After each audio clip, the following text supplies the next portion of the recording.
Welcome back to Squawk Box. Martha Stewart is out with her 100th book. It is titled Martha, the Cookbook, a compilation of 100 of her favorite recipes. Joining us right now, live from Bedford, is Martha Stewart, founder of Martha Stewart Living on Media. Martha, it is great to see you, and congratulations, 100 books. Yeah, can you remember all of them? I have to catch up to Danielle Steele. She's done 200. How different do you think it is when you think about when you wrote the first one and today, just given the age of social media, even the role of books in our world today, how different really is it? It's a very different world. You can access recipes online so easily nowadays. It's just an incredibly different thing. But books still, I like books. I think so many people in the kitchen like cookbooks. They like to hold the book. They like to open it on the counter. And this book is a very usable, workable book. And people are responding very favorably. We were in Charleston over the weekend, and 1,200 people came to Gaillard Hall and held up their books. It was quite amazing and quite nice to see that kind of interest in the printed word. But we're agreeing this is not the last book. I know we're celebrating 100, but it's not like the 100th and the final. Oh, gosh, no.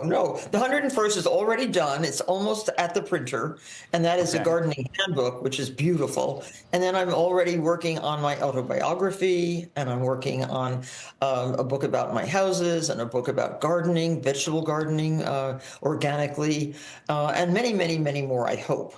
I like to write. It's a nice thing to do.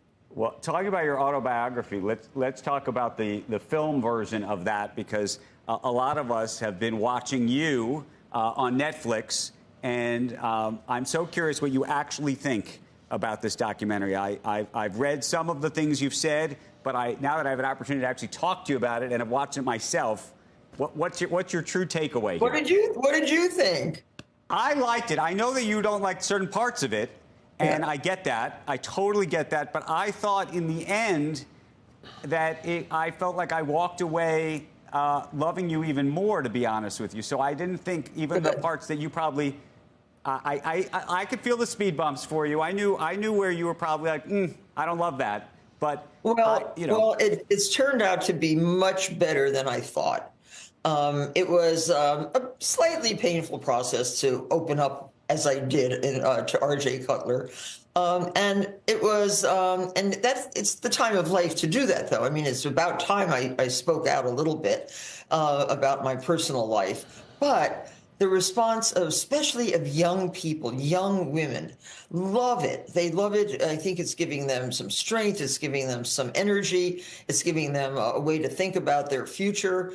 And that makes me very happy. There's still more to tell, and that's the documentary and possibly a Martha 2 documentary. That would be fun to do. And I'm very excited that my life has taken this turn where people are actually responding to a woman's story. Right. How much do you think your opinion has changed because of the reaction? So I think one of the things that's so interesting oftentimes is people read a book about themselves or watch a film about themselves by themselves before it's out to the public. And they feel every speed bump, they think it's terrible. Invariably, you think it's terrible. And then it gets out in the wild, and you get calls from all sorts of people saying, Martha, isn't that great? And then, right? Well, my friend Joel Silver, the movie director and producer, he called me screaming, how did I let that happen? It was the most horrible thing he ever saw.